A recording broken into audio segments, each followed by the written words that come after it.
I'm at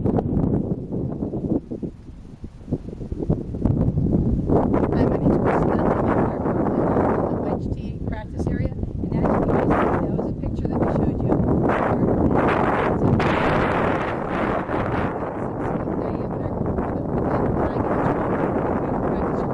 I'm going to talk about how to control distance.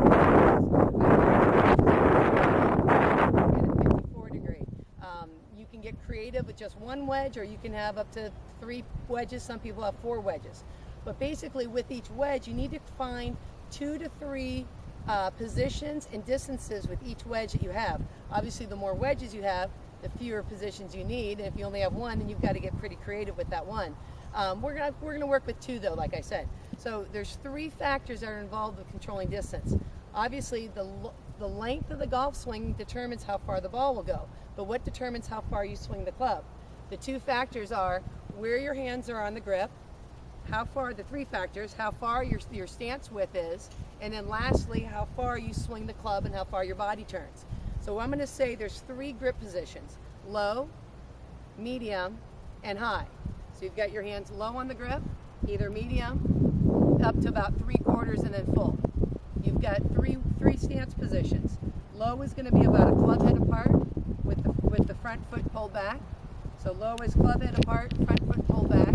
Medium is going to be hip width.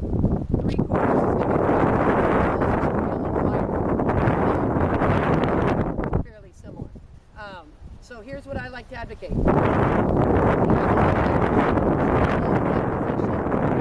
narrow foot position will only create a swing that's about hip high to hip high. However far you hit that shot is how far that is for your swing. That's about a 25 to 30 yard shot is hip high to hip high. I know that ball will see something about 30 yards. So now I move to that second position where I move my hands up a little higher. So I move the hands to halfway. I move the stance to hip width. And then that's going to produce a swing that's halfway, kind of 3 o'clock, 9 o'clock. I know for me that's 40 yards. So I can dial into the 40-yard target, swing within that setup, and that ball is going to fly right at 40 yards. Key things in your setup is we always want the ball about middle of your stance, maybe just a teeny bit back to center, and the hands pretty neutral. I never want to get anything extreme.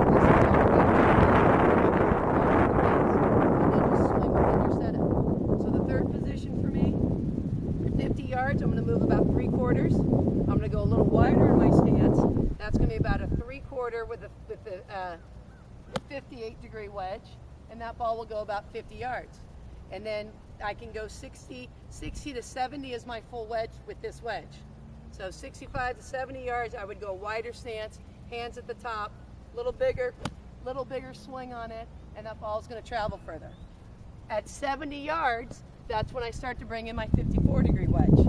So again, the 54 degree, I could go about halfway on it. Again, you could have 3 positions, but you're going to have some overlap. My smallest 54 degree is probably going to go about 50 yards. So my half 54, hands middle, stance halfway, halfway back, halfway through. I know that's going to travel about 65, 70 yards, and then I'd max out an additional 10 yards on that. So get your wedges, setup positions. Hands low, stance narrow, short swing, hip high to hip high. Hands medium,